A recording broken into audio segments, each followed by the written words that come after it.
Welcome to the World Football Summit podcast, the show for football industry leaders who want to stay ahead of the game.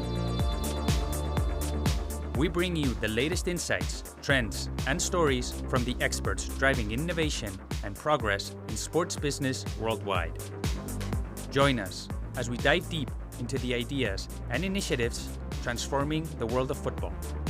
From sustainability and innovation to player development, fan engagement, and everything in between. Our goal is to unite the global football industry and drive positive change and progress. Hey guys, welcome to another episode of the World Football Summit podcast. I'm your host, Jaime, CMO at World Football Summit. Today, we welcome Oli Perkins, market lead at VEO Technologies, to the show. VEO's AI-powered solution helps football clubs record, analyze, and live stream games. Our conversation covers, in addition to the value that VEO brings to the industry, performance on the pitch, where we talk about how their mission-led approach has enabled them to work with Kevin de Bruyne, Lewes FC, and many more organizations around the world. We talk about sports marketing and how VEO helps generate content at scale and even drive greater commercial revenue for football clubs of any size and location. Finally, the lessons from seeing such an amazing growth in the business, which I think can be valuable to any of you growing your own project. This was a very fun conversation. I hope you enjoy it. And you know who didn't miss it? My cup of Juan Valdez, which is 100% premium Colombian coffee. Now, I admit, I'm very picky when it comes to coffee. And I must say, Juan Valdez definitely hits the bar. But this cup of coffee is much more than that. It is a premium blend developed by female coffee makers, and Juan Valdez has this program in which they look to empower these women both economically and socially. This resonates very much with the Female Leadership in Football initiative we launched at World Football Summit a few months back. So I am very excited to partner with them to offer this premium blend to you. You can order it online at es.juanvaldez.com. And they actually have a special discount for the World Football Summit podcast listeners. All you need to do is enter the code WFS podcast at checkout. Again, that's WFS in capital letters podcast all together at checkout. And again, that website is es.juanvaldez.com. The best thing is they deliver to all markets in Europe. So give it a try and let me know what you think. Don't forget to subscribe and rate the podcast on your platform of choice and share it with your industry colleagues. You can also subscribe to our newsletter, where every week we send updates, trends, and everything that goes on at our events, such as World Football Summit Asia, which takes place on December 12th and 13th. Are you going to miss it? You can buy the ticket on the website asia.worldfootballsummit.com. Again, that's asia.worldfootballsummit.com. And now, let's welcome Oli Perkins to the show. Well, Oli, welcome to the World Football Summit podcast. It's great to have you. After seeing you guys being at World Football Summit Europe, I'm happy to see we're making this happen and see the VEO Technologies team join the show. Welcome. Thank you. Thank you so much for having us. So, Oli, we're going to have a fun conversation because I think we're going to talk about performance. We're going to talk about sports marketing. We're going to talk about growth. But before jumping into that, I was wondering, can you briefly introduce yourself? And I always like to ask my guests, why is it that you do what you do? Yeah, great. I love that question, the why. But just a bit about me.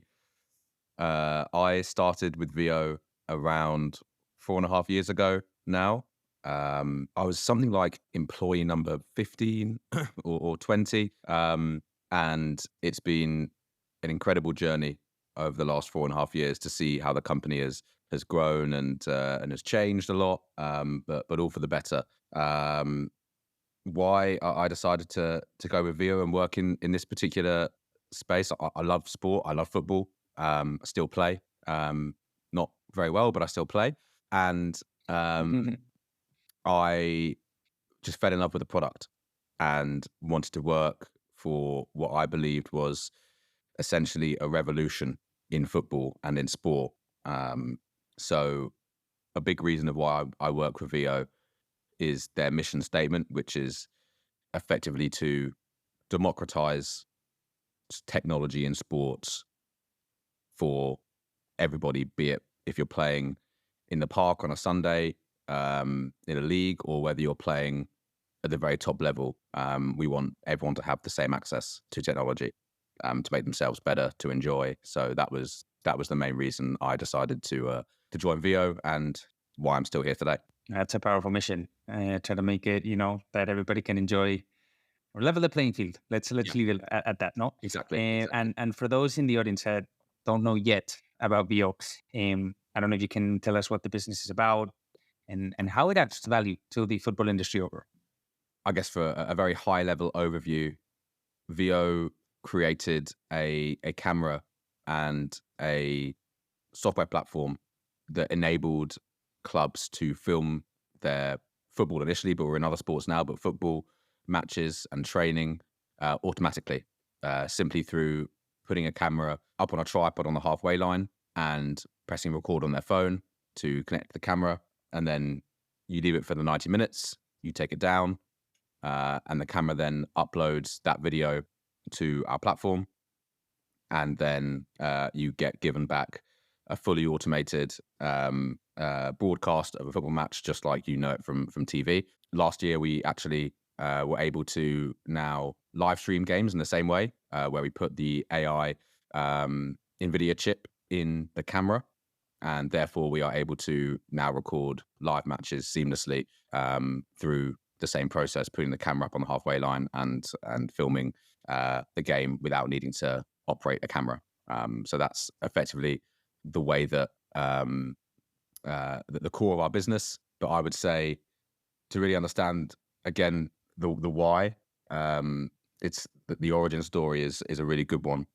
Our co-founder Keld lives in Copenhagen, and he was late to his son's football match. And his son, I don't know if he's a defender, but he doesn't score that many goals, and he scored his first ever goal for his grassroots football club in Denmark.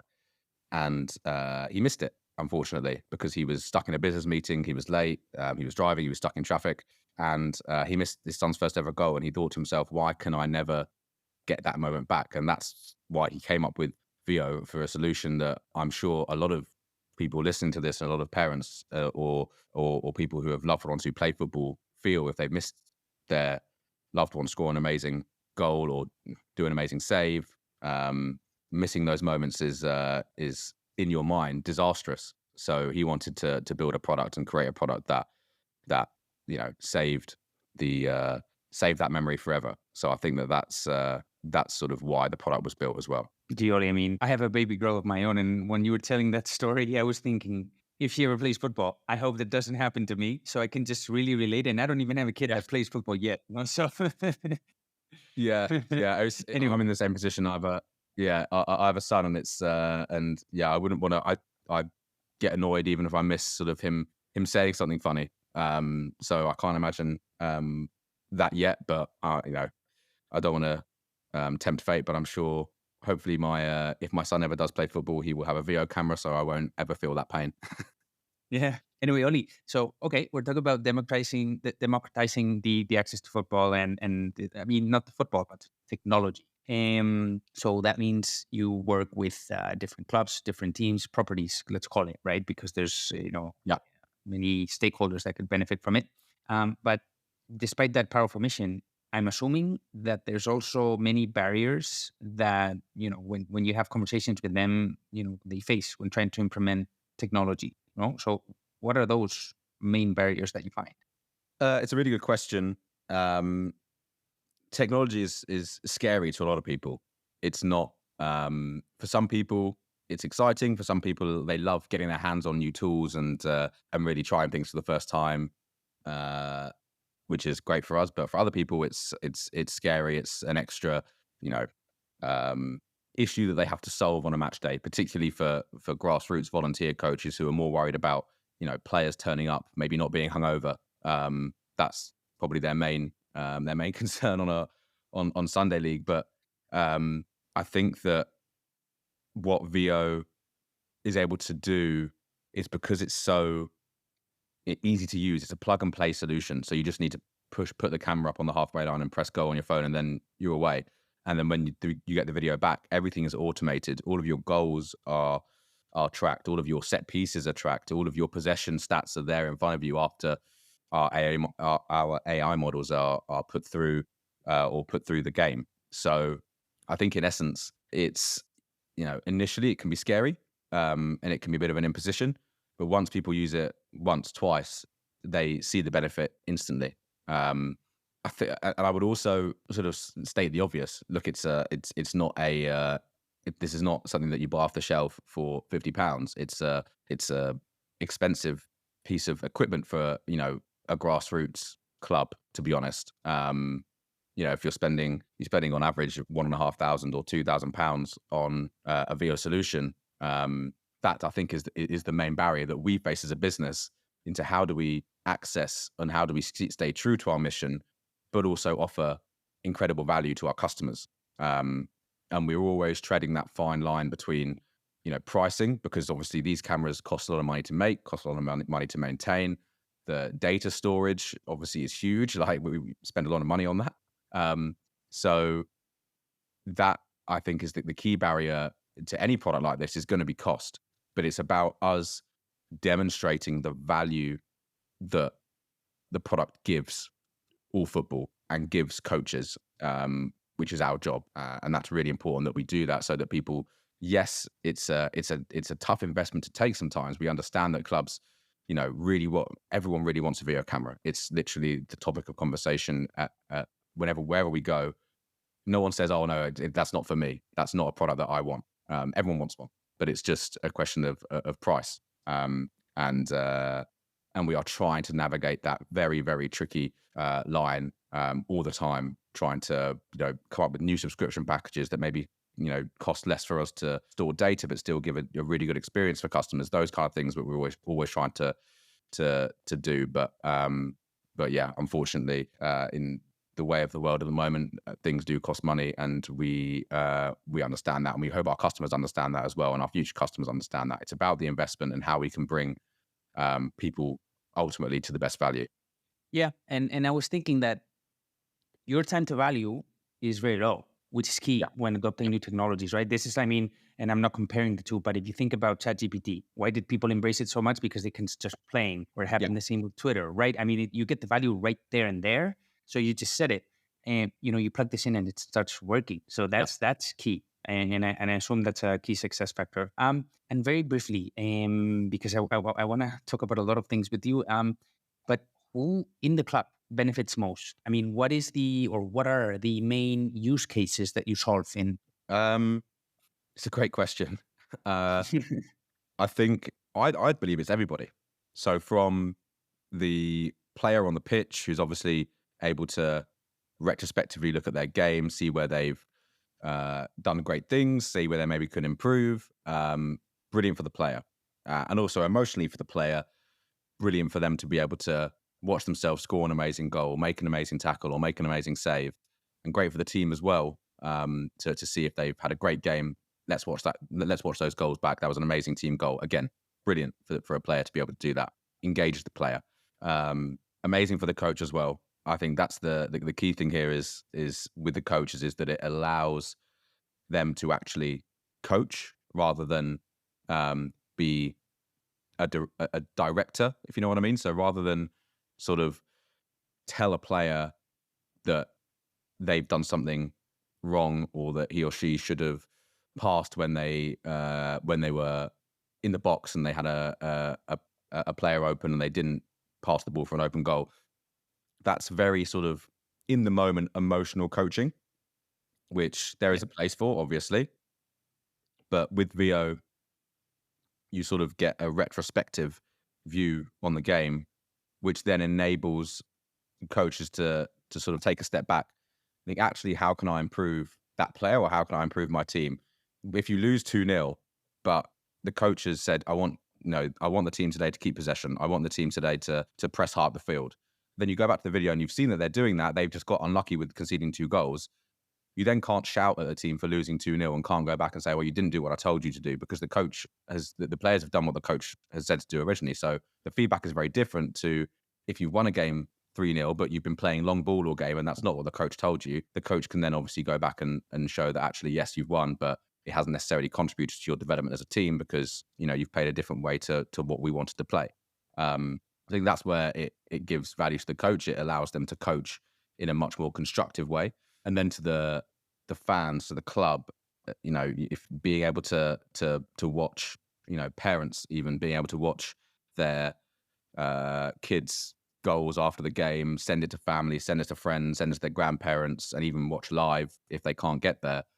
Again, huge value for them. And another huge value point is potentially if you're a club that's commercially orientated, potentially commercializing some of the videos that you've produced on VEO, and that you can maybe stream live and commercializing the live stream as well. That can be something that can be done as well. So I see it as the whole club being able to benefit, and it's for everybody. Well, thank you for that overview, because I think it's going to help us frame the rest of the conversation. And as I said at the beginning, I wanted to talk, if we have time, to cover performance on the pitch, about sports marketing, and overall, yeah, I think people listening can get a lot of lessons from just the growth of the business, because it's just been remarkable. But I wanted to do it from different stories and use cases that you have, which I think is going to be better for the audience to learn. Sure. So starting with performance, I mean, I don't know if a lot of people listening know this, but you work with one of the best ambassadors you could ask for, which is Kevin de Bruyne. Yeah. He's a world-class footballer. So I don't know how is it working with him? I mean, how did this happen? Yeah, I mean, he's brilliant. I mean, he's obviously brilliant on the pitch. In my opinion, he's still currently, I mean, him and Erling Haaland probably the two best players in the Premier League right now. And he, on the pitch is fantastic. Off the pitch, he's more than we could have asked for in terms of having an ambassador. The way it started is actually really true to our beliefs. Kevin de Bruyne runs a football tournament called the KDB Cup, which is at his hometown in Belgium, Drongen in Belgium, and he wanted to elevate that tournament for under 15s to another level, and wanted a partner to do that. So we effectively spoke to his agency, which is Rock Nation, and we came up with a plan to effectively take the tournament into another dimension, which we were able to do with obviously the products that we have, but also the experience that the players have as well. So yes, these are teams, who are very strong teams. So teams who compete in the tournament, Chelsea, PSG, Real Madrid, Barcelona, Man City, which is fantastic.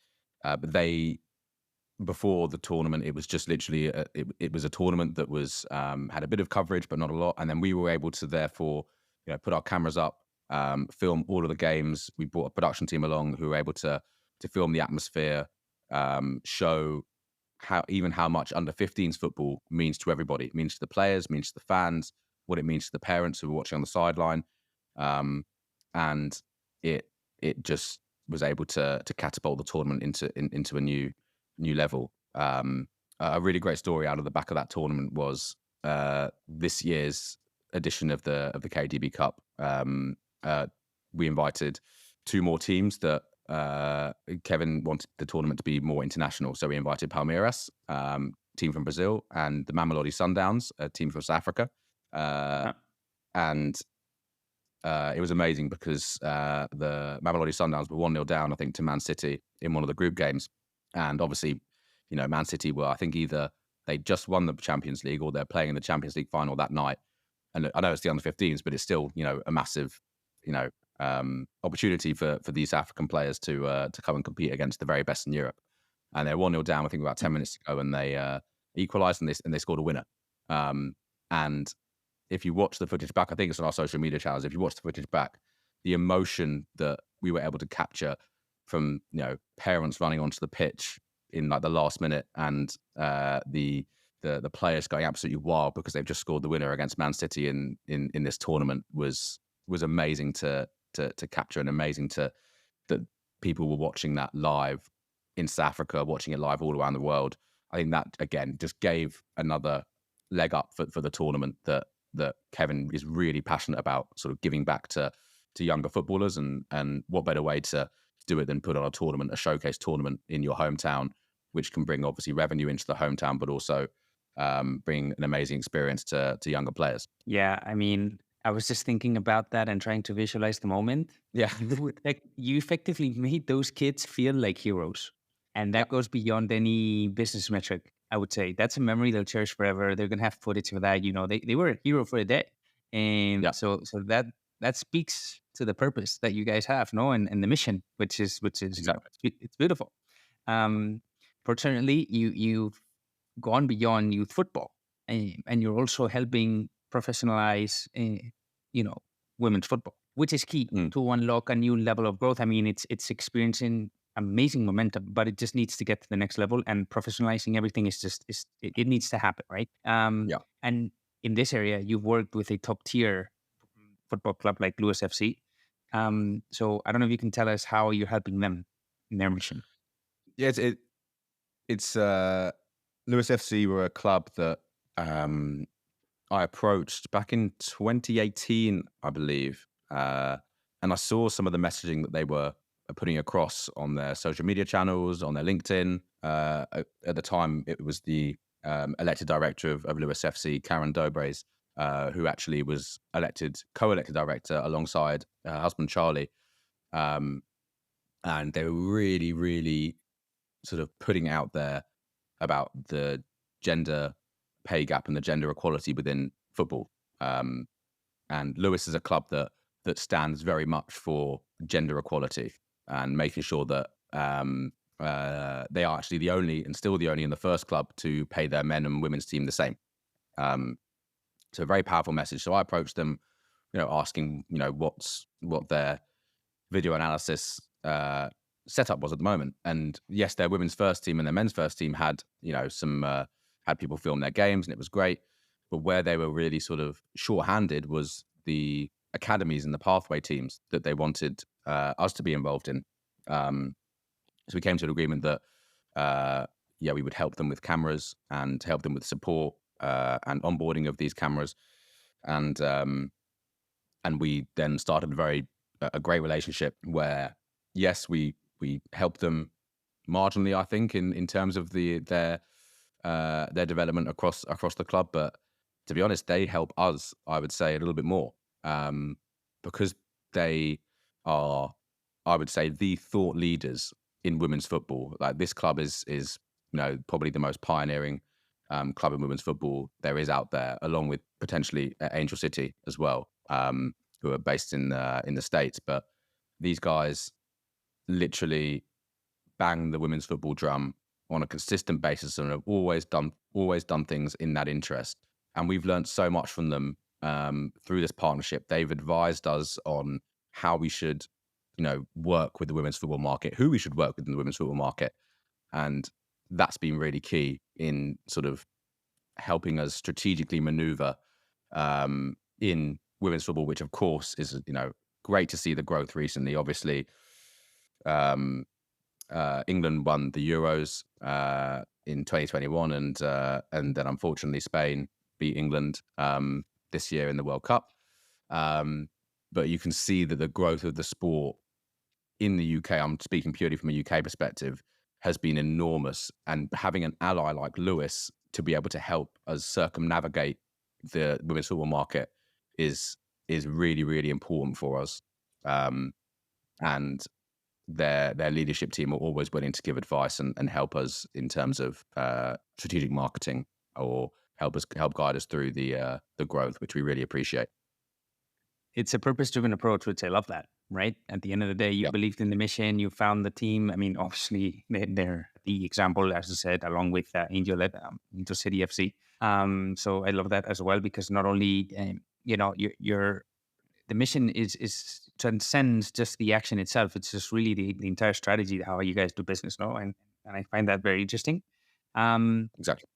And just to finish with another story, you also work with several, call it local, regional football federations, both in Spain and across Europe. And I'm only asking, how you help them as well, because I want the audience to understand that you said at the beginning, even if this is an expensive technology, it is accessible to many different stakeholders of the game. So can you provide more details on how you help, as I said, the local and the regional football federations? Yeah, very happy to. We sort of we came up with a go-to-market strategy that was a little bit sort of different, I think, to other football businesses and the way they operate. Um, it started in the UK where we begun to partner and work with the county football associations, of which there are, I think, 52. I might be wrong, maybe 50. But we wanted to effectively help them with product, so donate cameras to them directly, so they could use them, get a feel for them, and then see what the kind of response was like within their particular region. And thankfully, the response was very positive. It went from, in the last 3 years, it's gone from sort of someone putting a camera up on the halfway line and someone asking, what on earth is that green box doing next to the field, to now people messaging each other saying, oh, do you want to bring your VO or shall we bring ours? Like it's grown so quickly.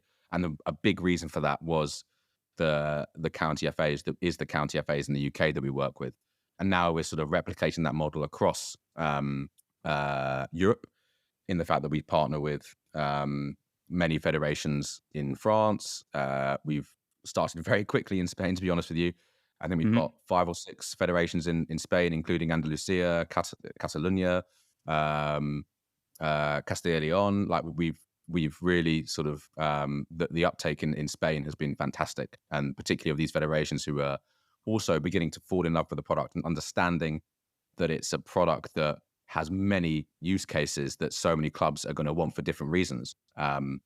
So in turn, yes, they are helping to push our product, but in turn, they also educate us.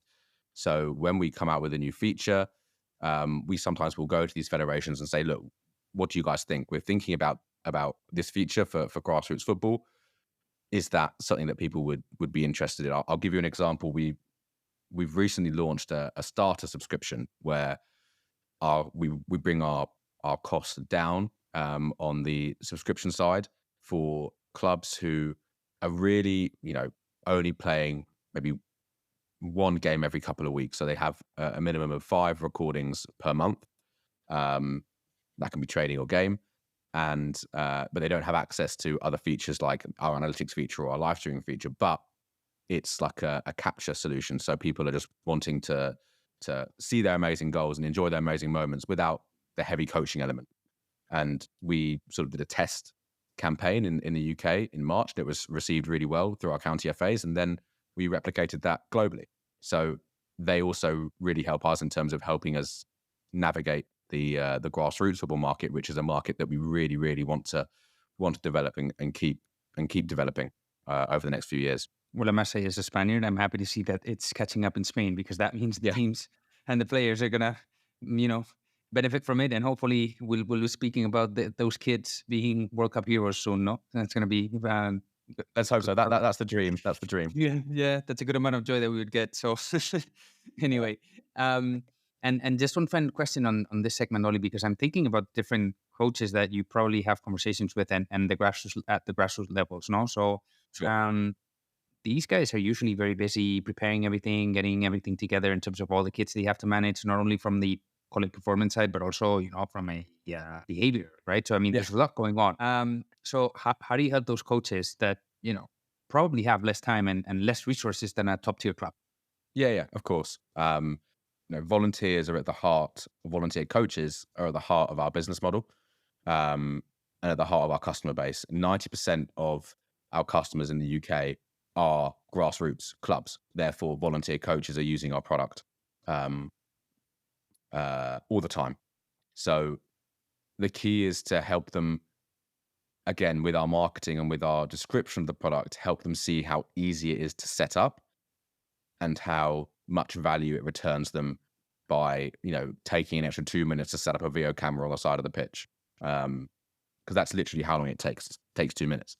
So I think that is a key part of our product, is the lack of complication in it, and that's how we are able to essentially offer a product that is very low lift, but very high impact for the entire club.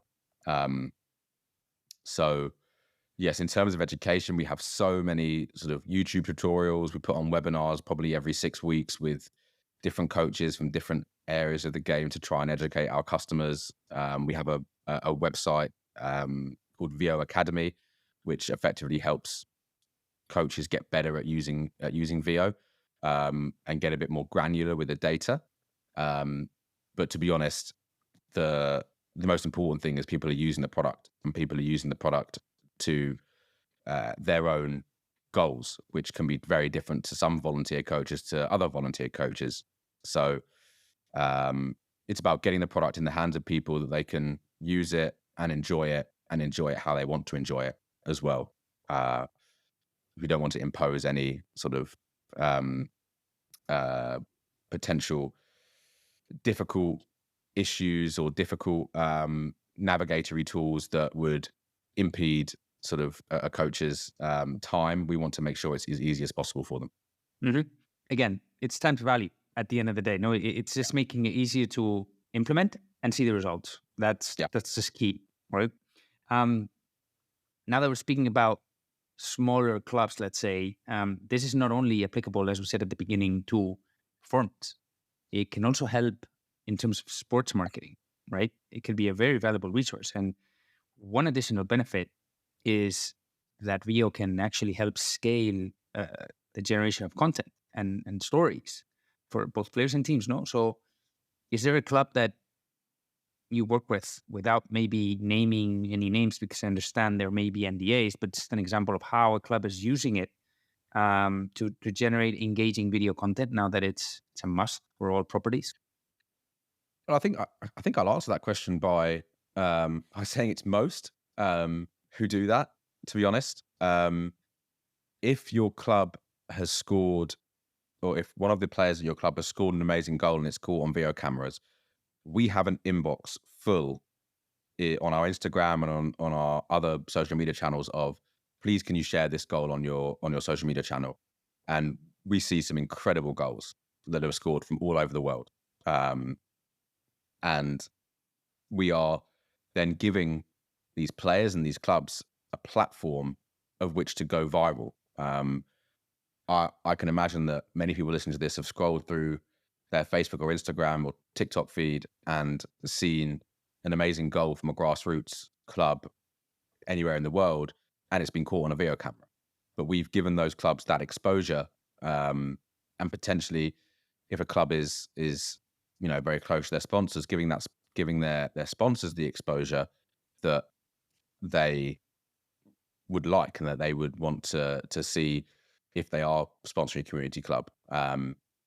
Something that we've done recently is with our live streaming solution, we've enabled clubs to sort of bring that commercial opportunity to value a little bit more by offering them the opportunity to put overlays on their live streams. So not to sort of disrupt the video content too much, but they can put in a watermark of their league or a watermark of a brand that sponsors them. But perhaps this brand has paid for the VEO camera, for example, and they would like to see that value return. But when they are live streaming a game for the rest of the season, they can have that branding bottom right-hand corner. Yeah, it may not be thousands of views because you might be a small club, but at least for any parent or fan or loved one tuning in, you can see that, oh, that's the brand that has made my viewing of this game possible, which I think is a really powerful message for brands. So yeah, I think that's it's, to summarize, it's everybody is able to produce content and put it on social media. The more sort of community-based clubs who are closer to their sponsors are then able to bring their sponsors to value a lot more, which is, again, really, really, really impressive, and will only help grow community-level football in the UK, but also abroad as well.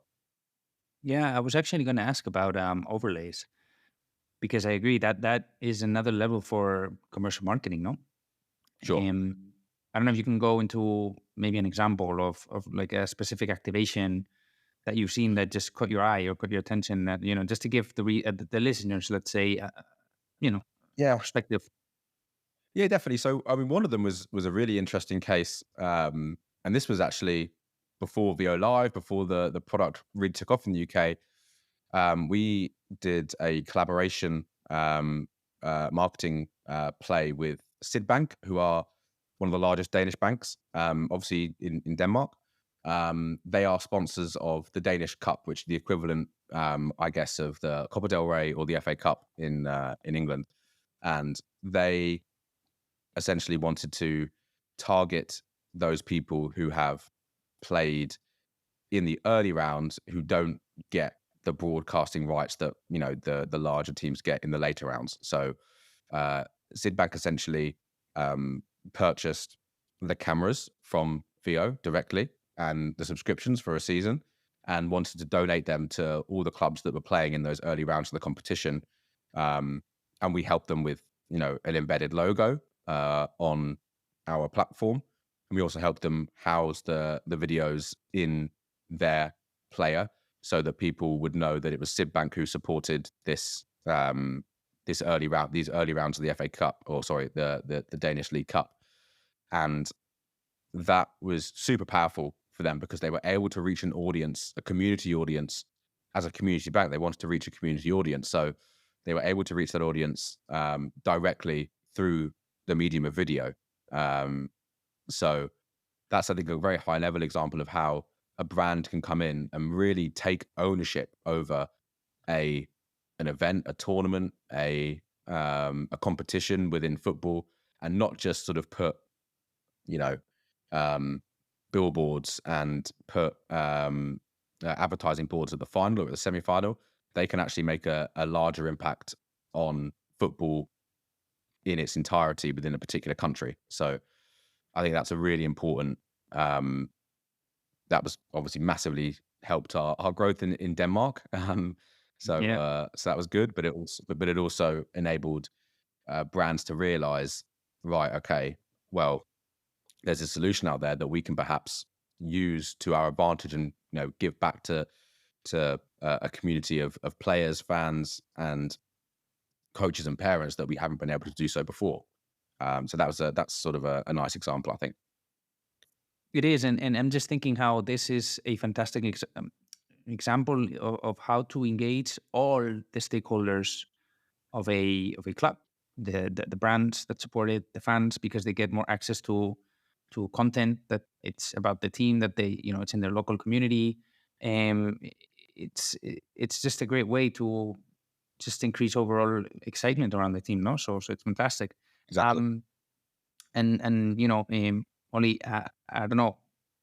Speaking about the fans, have you, in the conversations you've had with the clubs, because they're putting out more content and they're getting more activations on that end, are fans more engaged when they see these videos? I assume it is, but any particular example there? Yeah, I think fans become. I mean, it's obvious fans become more engaged if they can watch games again, and relive amazing moments that their club or their son or daughter have experienced. That's great.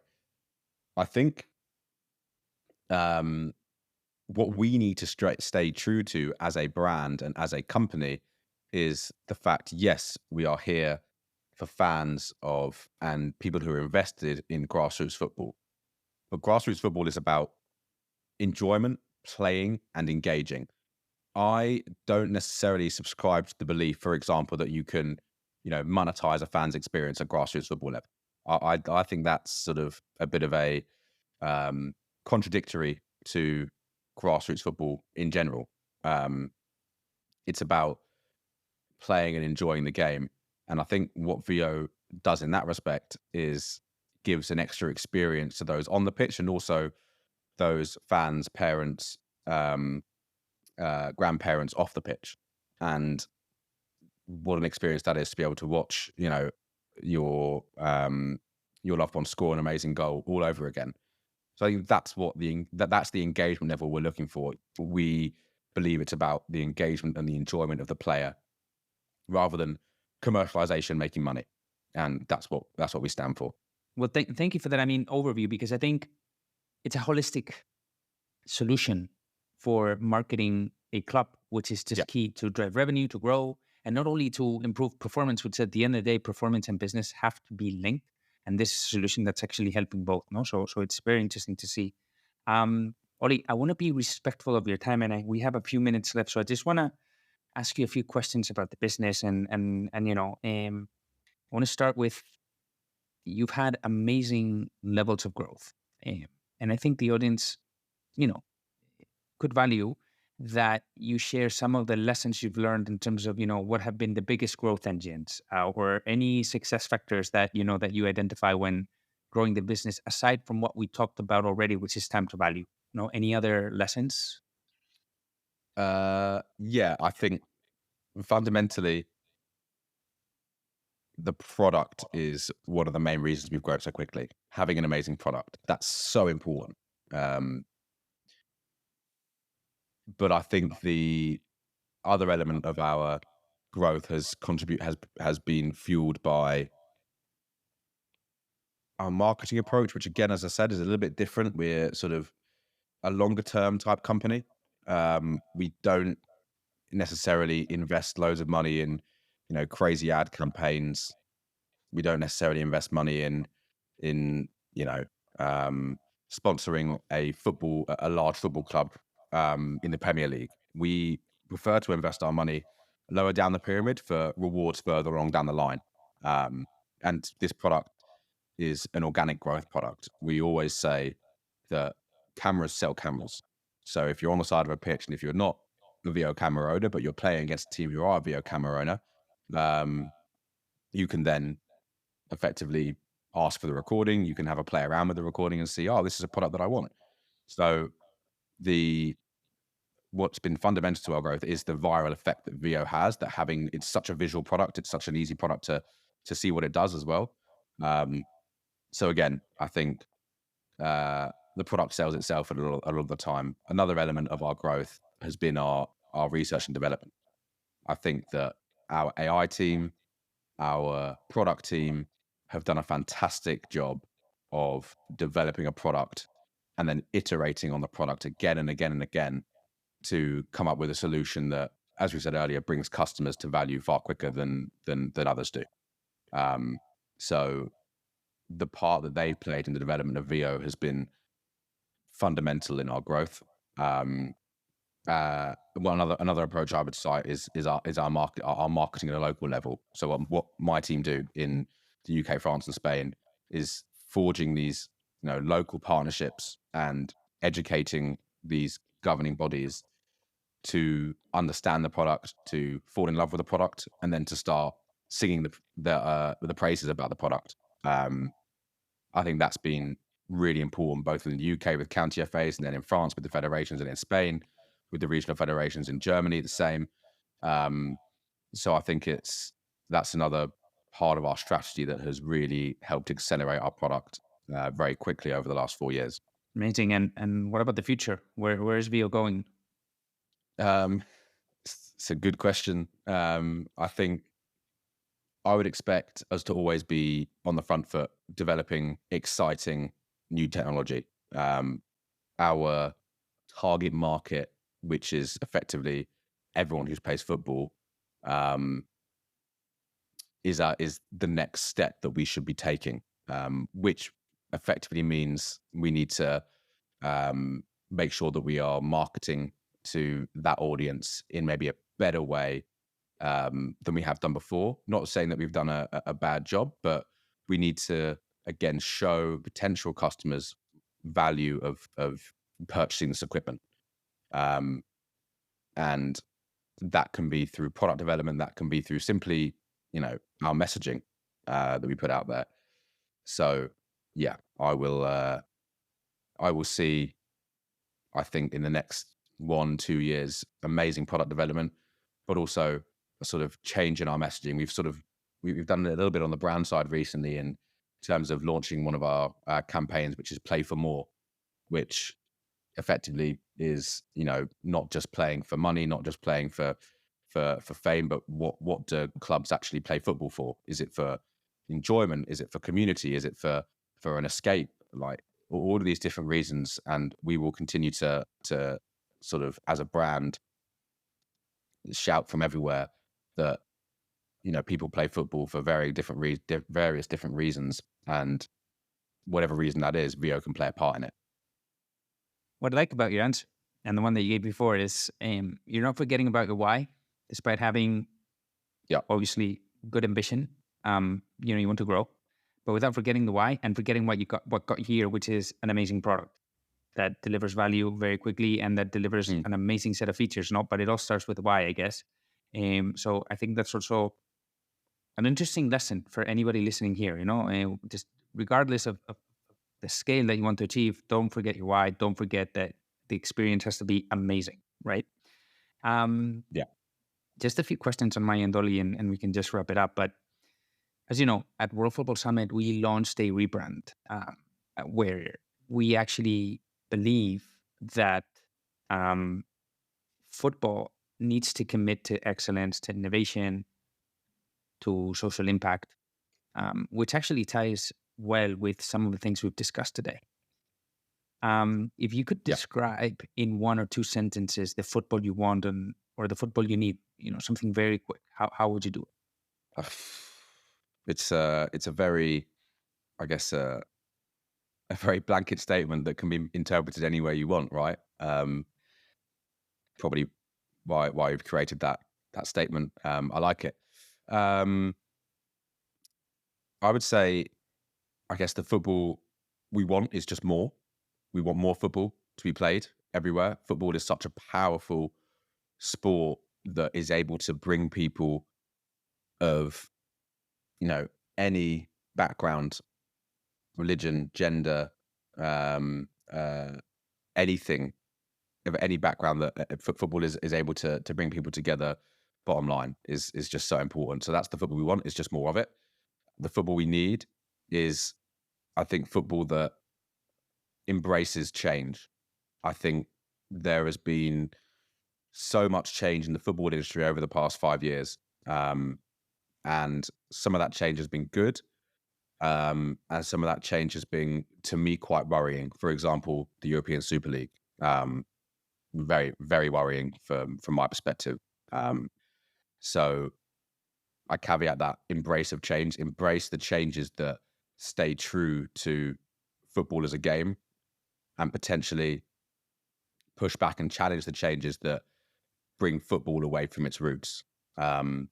So I think the football that everybody wants is fair competition, the opportunity for everybody to play at whatever level they wish. And yeah, I think that is a stance that is taken by most people who love the game. So yeah, that's how I'd respond. That was an awesome answer, Oli, because you talked about, Thank you. on one hand, football is a common language, and it just transcends frontiers. It connects everybody, right? And I like that. And also, you've mentioned something that we've discussed with other football industry leaders in the past, which is, football does have a legacy, but it needs to innovate, and it can do so without impacting that legacy. So, thank you for that. I'm going to ask you a personal question, only because doing research, you come out to be a West Ham fan, if I'm not mistaken. Correct. Yeah. So, I don't know if you could choose any. I'm just gonna say any player in West Ham's history who you could give a VEO cam to, so he could film, his content and share it online, and and let today's generation really learn more about him or her or whatever player you choose, because it doesn't have to be a West Ham player. It could be anybody in the world or in history. Yeah. Who would that be? Yeah. Can I have 2? I'll give you 2. West Ham player would, I don't know if you know him, but probably a player called Mark Noble. He was a one club man for West Ham, and he was West Ham captain for I think God knows how long. But he was a player that wasn't necessarily athletic. He wasn't necessarily an incredible passer of the ball. He wasn't like a brilliant finisher. Played in centre midfield. He was a player that interpreted space so well, it was ridiculous. He always looked like he had time on the ball. And to be able to see how that development originated into how did he become a player that just interpreted space so well is something that without, yes, he had brilliant, he was a very gifted footballer. But he wasn't sort of as technically gifted as someone like Iniesta or Xavi, for example. But he was just an incredible player for that reason, that he understood the game so well. And I love to have seen when a trigger came into his head and he started to understand the game more. Second one for purely entertainment purposes would probably be Zidane, because I love Zidane. I think he's, nice one. He was like the most beautiful player to watch. So yeah, that would be the second one. Both great examples. One is about effort. The other one is about elegance. Two different sides of the game, but at the end of the day, equally talented at their own, from their own angle. So yeah, Oli, I want to thank you.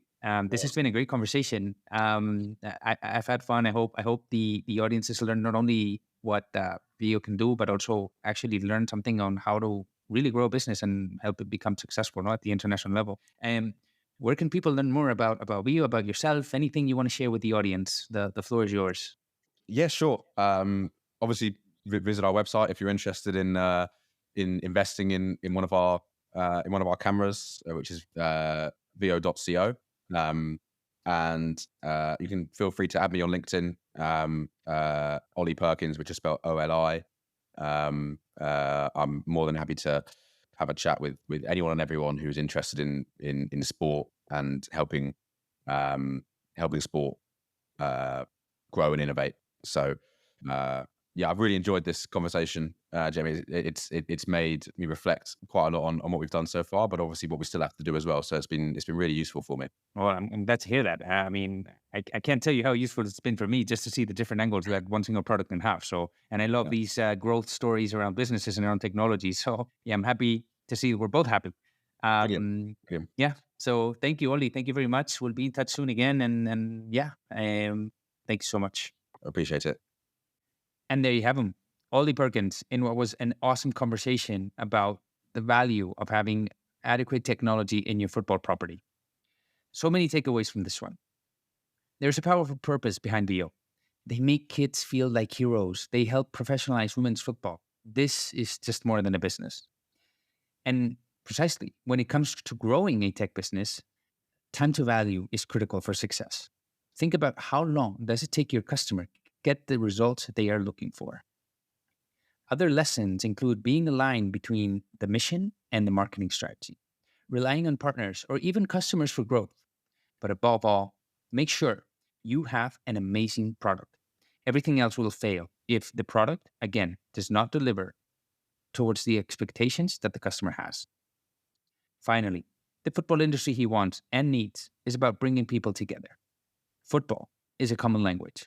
And also, remember, football is an industry that needs to embrace change, but respecting its legacy. We talked about this with Raide as well. Did anything else stand out to you? Let us know on social media. Don't forget to subscribe and rate the podcast on your platform of choice and share it with your industry colleagues. Oh, and before we go, if you're ever in Madrid and you're looking for a place to network effectively, share a traditional Spanish snack, but with a modern touch, or simply enjoy a relaxing moment of yourself with a delicious sweet pastry to break your day, make sure you visit La Hermosita. You won't miss. I'm not kidding when I tell you I recently bought my wife a small piece of pie for a special occasion, and she loved it. So again, visit La Hermosita. And when you go there, make sure you tell them you heard about them on the World Football Summit podcast. You can find the link to their website on the notes of the episode. Remember, you can also subscribe to our weekly newsletter, where every week we share details about our events, trends, dynamics, and you can find the link in the show notes. Nothing else from my side. Thank you for tuning into this episode of the World Football Summit podcast. We hope you enjoyed it. Have a great rest of your day, and we hope to see you next time.